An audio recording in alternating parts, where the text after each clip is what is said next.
Every 4 years, we elect a new person to run our country. Everyone has their different political beliefs. However, we all have similar qualities that we like to have in a leader. What are some of yours? Well-rounded person, educated, Honesty, experienced, compassionate.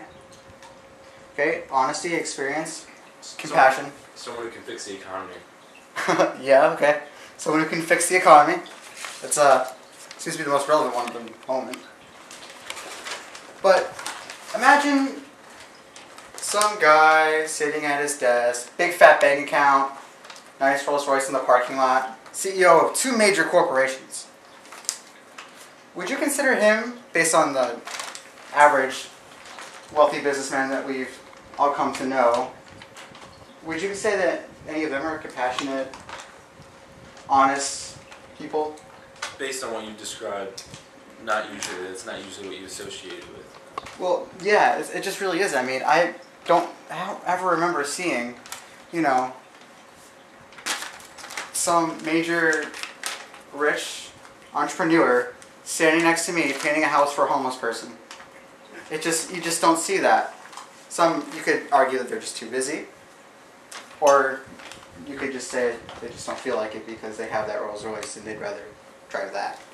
So, what would you say if I said that one of them was running for president? What if I said Donald Trump, the guy who wrote the book How to Get Rich, is running for president? It doesn't sound too big to me. No, it really doesn't. But like you said, right now we want someone who could fix the economy, and some people that really are just kind of don't know too much about Donald Trump and just kind of see him as a successful businessman might say, well, he's had success with money, that might count for some experience. But just listen to some of his fiscal policies. Here's something he wants to do to help out with the economy. He wants to initiate a 14.25% tax on everyone that has $10 million and over. Sounds great. Money will go to the government and then be distributed to us in forms of welfare checks and Social Security. However, people tend to overlook what he actually is trying to do, because he wants to do this in place of the 55% inheritance tax that we already currently have in place. And what that means is that when Hugh Hefner dies, finally, we will get half of his money in the forms of welfare checks and Social Security that will be collected by the government whenever he decides to give it to someone else. And whenever that person dies, that tax will come into effect again, and we will get half of that again. So, if you pull out a calculator and actually crunch the numbers, 14.25% just once versus over half that as many times as these rich people decide to die, turns out to be quite a bit of loss of money.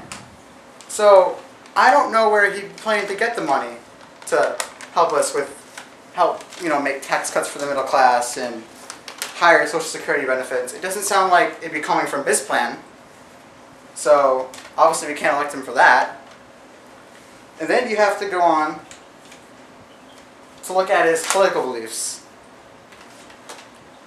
He is pro-life, which is natural amongst most conservatives. A lot of them don't really agree with abortion, but that's okay.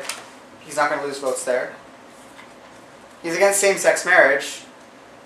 Unfortunately, that's another really strong conservative belief, but I like to think that as we head off into the future, it'd be nice for us just to, be a little bit progressive. But again, right now, so I'm not going to be speaking to the liberals because they're already on my side because I said these things, but now I'm speaking to the conservatives. Here's something that even you might not want to vote for him for. He is anti-foreign aid. And even the most strong conservatives, I would think, if they had any kind of soul at all, would be in favor of helping out the tsunami victims, or going to Haiti and sending our troops a little bit over there, raising money to help out them, another group of people other than ourselves. It seems like someone who is honest and compassionate and self-sacrificing and not selfish, something they might do. But if we elect Donald Trump for president, we can't count him for that.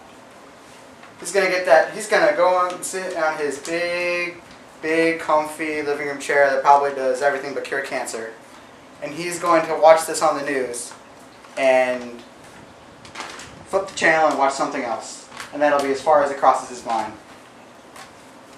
So when you're at the polls in November 2012, and if you see his name right there on the ballot, remember everything that will happen if you select yes. You will be electing someone who is not very compassionate.